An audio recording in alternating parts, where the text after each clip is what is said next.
na ang Panginoon ay malapit ng darating. Nais kong dagdagan ng kaunti yun. Kasi talagang nasa time na tayo ng end time. Meron lang akong ibabahagi na kaunti. Yung tungkol kay Noe at ang totoong paghatol. Kasi yung pangyayari kay Noe, may connection. May connection yon sa muling pagbabalik ng ating Panginoong Jesus. Talagang ito'y isang kwento na nakamatangha sa kapangyarihan ng Diyos. Dayukmay, makatarungan. Na inilarawan dito, makatarungan din ang Diyos. At ang Diyos din na yan ay namumuhi sa mga kasalanan. At talagang handang magpadala ng paghahatol sa makasalanan na tumatanggi sa kanyang biyan. Hallelujah, Lord. Ating babasahin ng Hebrews 11 verse 7. Sabi doon, ang pananampalataya ni Noe nang paunawaan ng Diyos tungkol sa mga bagay na hindi pa nakikita. Dala ng banal na takot ay naghanda ng isang daong sa ikaliligtas ng kanyang sambahayan. Na sa pamamagitan nito ay hinatulan niya ang sanlibutan at naging tagapagmana ng katwiran na ayon sa pananampalataya. Tagapagmana ng katwiran. Hallelujah, Lord. So makikita natin dito, una, ang pananampalataya ni Noe.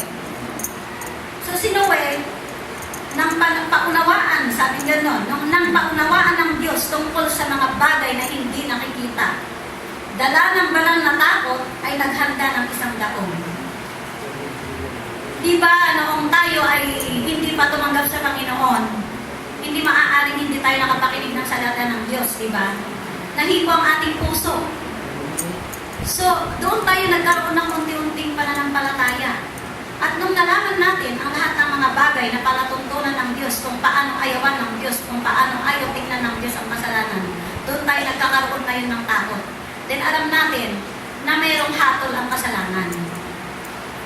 Kaya tayo ay unti-unti na talagang nakikinig, nagkaroon ng pananalig sa Diyos sa kanyang mga salita. Kaya natin siya tinanggap bilang ating Panginoon at tagapagligtas. So paano binalaan ng Diyos si Noe patungkol sa darating na baha? At sinabi ng Diyos na malinaw kay Noe. Mababasa natin yan sa Genesis 6:13.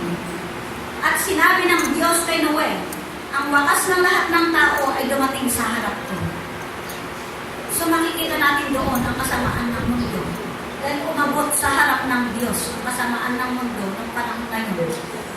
At ngayon makikita rin natin na ang mundo natin ngayon ay sa kasamaan ng kasama. Hindi natin malalaman isang araw ang kasamaan din ng ating mundo sa kasalukuyan ay darating na sa harap ng Diyos. Hallelujah. At noon ng panahon ni Noe, maaaring may idea din siya na ang paghahatol ay darating sa maraming paraan. Yes. Yes.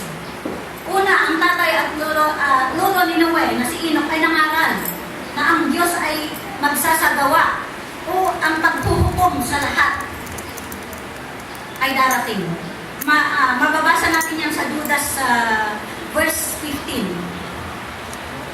So, matatanto natin na ang pangwakas na pagtutupad na propesiya ni Enoch ay magaganap sa pangalawang pagdating ni Kristo. Ngunit maaaring naiintindihan din ni Noe na patungkol din sa kanyang kapanahunan. Gaya ng pagkaganap nito sa paghahatol sa baha, ay sa katunayan na may isang uri ng paghahatol din na darating sa atin, sa ating panahon. Pangalawa, si Enoch ay nagkaroon ng isang anak na lalaki, ang pangalan ay Matusalem. Si Matusalem ay naging anak niya si Lamech, na siya naman ang ama ni Noe. At nakarinig na si Noe ng pangangaral ni Enoch sa pagdating ng paghahatol. At nalalaman din ni Noe na ang pangalang Matusalem ay nangangahulugan pala ng paghahatol na darating. Na ang paghahatol ay darating. So ang baha ay dumating. Dumating nga. di katagalan pagkatapos ng kamatayan ni Matusalem. Sa parehong taon din yun. Nung namatay si Matusalem na kanyang lolo, sa taon din yun, dumating yung baha. So nakita yun ni Noe. So ang pananampalataya ni Noe ay dumating sa pamamagitan ng pangangaral ng mga matatandang kalalakihan ito. So napakahalaga ang mga kalalakihan. Amen. Yes. Na talagang may tapang na ibahagi ang salita ng Diyos. Hallelujah, Lord. Hallelujah. So ang pangangaral, ang pangunahing paraan na ang Diyos ay nagsasalita sa atin ngayon. Hallelujah, Lord. So, di ba sabi sa Romans 10:17, ang paniniwala ay nanggagaling sa pakikinig. So, paano mo naman tayo magkakaroon ng paniniwala kung wala tayong mapapakinggan na pangangaral? Di po ba? Sabi rin sa verse 14 sa Romans 10, paano sila makikinig na walang tagapangaral? So, talagang kailangan may tagapangaral. So, magising na tayo lahat. Mangaral na tayo. Kailangan na ganapin natin ang Great Commission na sinabi sa Matthew 28. Kasi yan ay obligasyon ng bawat tumanggap sa Panginoong Jesus. Hindi lang yung mga manggagawa, kundi lahat na tumanggap sa Panginoong Jesus. Kasi hindi lang yung, kung hindi man natin ibuka yung ating bibig sa salita ng Diyos, makikita sa ating gawa, yung ating pagbabago. Yun ay napakahalaga po sa atin. Yung ating pagbabago ay nangangaral na sa ating kapaligiran. Hallelujah, Lord. Hallelujah. Praise God. Pangalawa, ang pangangaral ni Noe. Gayon din, nakita ni Noe ang terribleng kasalanan ng mundo sa kanyang panahon. Sinabi ng Biblia sa Genesis 6:5, nakita ng Panginoon na mabigat ang kasamaan ng tao sa lupa at ang buong haka ng pag-iisip ng kanyang puso ay pawang masama na lamang parati. So hindi ba natin nakikita ang napakarami ng kasamaan ngayon?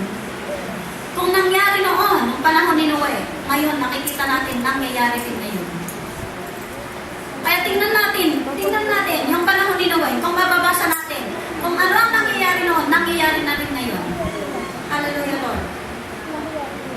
Alalahanin natin na ang mga sinyales ay napakinggan na natin noong nakaraang linggo sa pamamagitan ng ating kapatid, si Brother Lando. Yun ang nagpapakita na tayo ay nasa bisbiras na ng pagkasira. Hallelujah, Lord. Hallelujah. Nakikita na natin na ang mundo na ating kinalalagyan ay nahihigop na sa ilalim ng droga, lahat ng klase ng kasamaan. Pornografia, patayan, riding in tandem, corruption, lahat na nakikita na natin lahat. Hallelujah, Lord. Ang ating mundo ay umuga na sa gilid ng pagkasira. Tingnan na natin yan. Umuga na ang ating mundo sa gilid ng pagkasira. Hallelujah, Lord. Hallelujah. Kaya huwag nating bitiwan ang ating pananampalataya at patuloy tayong sumunod sa mga palatuntunan ng ating Panginoon. Dahil malapit na ang pagbabalik ng ating Panginoon Jesus. Sa totoo lang, marami tayong, sa ating pagbabahagi ng salita ng Diyos, marami tayong maririnig na mga salita. Sa ating pagbabahagi, tiyak noong panahon din ni Noe, marami rin siyang naririnig na hindi magagandang salita. At iyon ay mararanasan din natin. Maaaring sasabihin sa atin, huwag tayong masyadong matindi. Huwag mo kaming husgahan, maaaring kayo kung maririnig din natin yan. Huwag mo kaming hatulan, maaaring sasabihin niya, at marami pang ibang mga salita. Ngunit si Noe ay hindi siya nandupaypay sa mga negatibong salita sa kanya. Hindi niya pinakinggan ang lahat ng mga paratang ng mga tao sa kanya. At patuloy pa rin siyang nangaral ng salita ng Diyos. Kaya kailangan natin ang ganyang uri ng pangangaral ngayon. Pangangaral na nagkukundilan ang kasalanan. Alam niyo ba kung bakit? Basahin natin ang Revelation 12:12. Sabi doon, ang dyablo ay bumaba sa inyo, sabi niya, na may malaking galit sa pagkaalam niya na kaunting panahon na lamang mayroon siya nagkaroon tayo ng tapang na ibahagi ang salita ng Diyos sa mga tao upang lahat ay maligtas. Ang diablo ay bumaba. At alam niyo ba, talagang itong mga nagdaan, talagang sabi nga ni Brother Lando, hindi niyo ba napapansin, tinitira ng diablo ang mga leadership? Kasi gusto niyang basahin ang ating buhay. Gusto niyang basahin bawat isa sa atin. Kaya kung anumang bagay na gusto niyang tirahin tayo, titirahin tayo. Doon saan tayo mahina. Kung hindi niya tayo matira sa ating pananampalataya, igugupo tayo sa karamdaman. Pero bawat isa sa atin, tumayo tayo sa pangalan ni Jesus. Walang magagawa ang diablo kung tayo tumatayo sa kanyang salita. Hallelujah, Lord. Hallelujah. Kailangan natin mag-ingat at panghawakan ang salita ng Diyos. Hallelujah, Lord Jesus. Kasi ang diablo, ang kanyang layunin ay hadlangan ang gawain ng Diyos. Hadlangin ang ating panalangin mula sa pagkakasagot ng Panginoon. Kaya kung ano man ang ating idinudulog sa Panginoon, huwag tayo manghinawa. Kasi ang diablo talagang haharangin niya yan sa ipakawid ang tugon ng ating Panginoon. Haharangin na yan. Pero sa patuloy natin, ipaglalaban ang ating pananalangin. At talagang ang anghel ng Panginoon ay mandirigma, ay talagang hahawiin niya ang paghaharang ng kaaway sa pagtugon ng Diyos sa ating panalangin. Kaya huwag tayong tumigil. Katulad na ng example sa Bible, yung isang bato na may hinihingi sa isang mabagsik ng west, hindi talaga niya tinigilan. Binabagab niya yung west na yun hanggat hindi niya nakuha yung kanyang pangangailangan doon sa west. Sabi ng west, ibigay ko na nga ang kailangan ito upang hindi niya ako bagabahin. So kailangan din natin talagang huwag tumigil sa ating paghingi sa Diyos. Hallelujah, Lord. Hallelujah. Alam niyo kung bakit ang diablo kaya hinaharang niya ang tugon ng Diyos sa ating panalangin? Kasi gusto niya tayong malinlang. Gusto niyang lagyan ng ating isip ng doubt, pag-aalinlangan, upang tayo ay manghina, upang huwag tayong magkaroon ng pananalig sa Diyos. Yun ang nais ng diablo na gawin sa atin. Gusto rin niyang hagdangan ang pagbabalik muli ng ating Panginoon Jesucristo, upang tutulan ang banal na Espiritu, upang mahintuin ang muling pagkabuhay, upang sirain ang buhay ng tao at sangkatauhan. Yan ang nais ng diablo na gawin. Pero, kung tayo sama-sama sa iisang Espiritu, wala siyang magagawa sa iglesyang ito. Hallelujah, Lord. Hallelujah. Kaya, ipagtulungan tayo bawat isa sa atin bilang isang katawan ni Kristo sa pagsulong sa kaligtasan ng bawat isa sa bawat mahal natin sa buhay. Ang diablo ay isang tereble, laban, mapagmuhing halimaw. Pinabago niya ang kanyang sarili ng isang magandang kaakit-akit na nilalang. Ngunit kapag dinakip na ang kanyang biktima, siya ay nababago sa isang kahindik-hindik na dragon. Alam mo yun ang ating tingnan. Kailangan, kaya ngayon lagi namin pinagpipray na bigyan tayo ng sensitibong espiritu upang maalaman natin ang katwiran at ang masama, ang mabuti at masama. Para alam natin agad, dahil ang diablo marunong yan magpanggap. Minsan, may mga iba dyan, Kristiyano nga daw, ginagamit pa ang salita ng Diyos upang mambiktima. Pagkatapos niyang magamit, sabi ang salita ng Diyos, isasagawanan niya yung kanyang selfish ambition. Makasariling hangarin. Yun. Makasariling hangarin. Kaya kailangan mag-ingat tayo sa mga ganong klase ng tao na nagpapagamit sa diablo. Sasabihin nila ay Kristiyano, pero meron silang sariling hangarin. Hallelujah, Lord. Tandaan natin na ang kwento ni Noe ay ito'y isang kwento na hindi pambata. Ito'y isang kwento tungkol sa paghahatol ng Diyos sa makasalanang mundo. Hallelujah, Lord. So, pamanto ang henerasyon ni Noe. Ang sanlibutan ay tumutukoy sa mga tao na nabubuhay dito sa lupa bago pa ang baha at pagkatapos ng baha. Kung paano ang mga tao ay maging bago pagkatapos ng hatol ng baha. Sa Matthew 24:37-39, ito ay nabanggit na ng ating kapatid ng nakaraang linggo. I think, napasadahan mo niya. At kung paano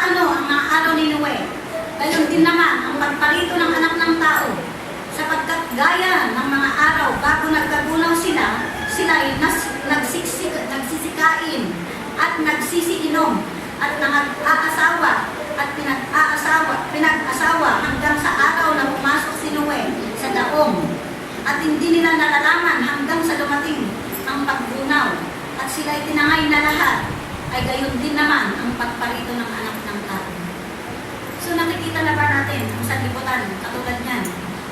Ito'y araw na linggo, pagsama-sama natin para sa pagpahinga sa piling sa presensya ng Diyos. Pero tingnan natin ang mga iba ang tao, nagsasaya sa mga piyastahan, di ba? Yan ang nangyayari noong panahon ni Noe at nangyayari na rin ngayon. Yung mga wala sa kapanahunan ng kabataan, nagsisipag-asawa na hindi pangalooban ng Diyos. Nakikita natin lahat yun. Napakarami nang nangyayari. So talagang nasa Biblia talaga yan. Alam natin na marami sa mga tao sa araw ni Noe ay malarahas. Tinanggihan ang gawain ng banal na espiritu at puno ng masasamang imahinasyon. Ang kanilang mga puso. Ngunit ang pinakamalubhang kasalanan ng tao ay nakasentro sa mga bagay ng mundo. Mundong ito lamang. Yan, yung mga gawain ng mundo, doon nakasentro. Wala silang seryosong pag-iisip sa walang hanggan. Salamat sa Diyos. Ang miyembro ng Cross of Salvation ay wala doon. Amen. Hallelujah, Lord.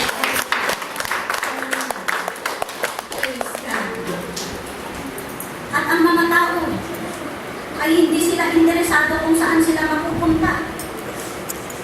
Ang kanilang kaluluwa pagkatapos nilang mamatay.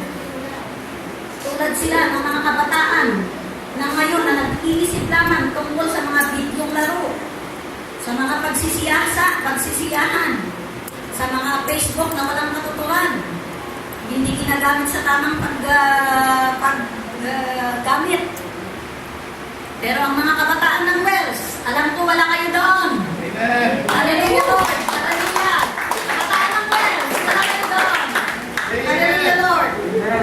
Hallelujah. Praise God. Praise God. Wala silang dahilan upang pag-isipang seryoso ang kanilang kaluluwa kung ano ang mangyayari. So, sinabi sa 1 John 1:6, kung sinasabi natin tayo kaisa niya, ang Diyos, ngunit namumuhay naman sa kadiliman, nagsisinungaling tayo at hindi namumuhay sa katotohanan. Hallelujah, Lord. Tandaan po natin yun. Upang huwag tayo maging bahagi doon. Itinuturo din ng Biblia na mayroon isang tunay na langit at isang tunay na impyerno.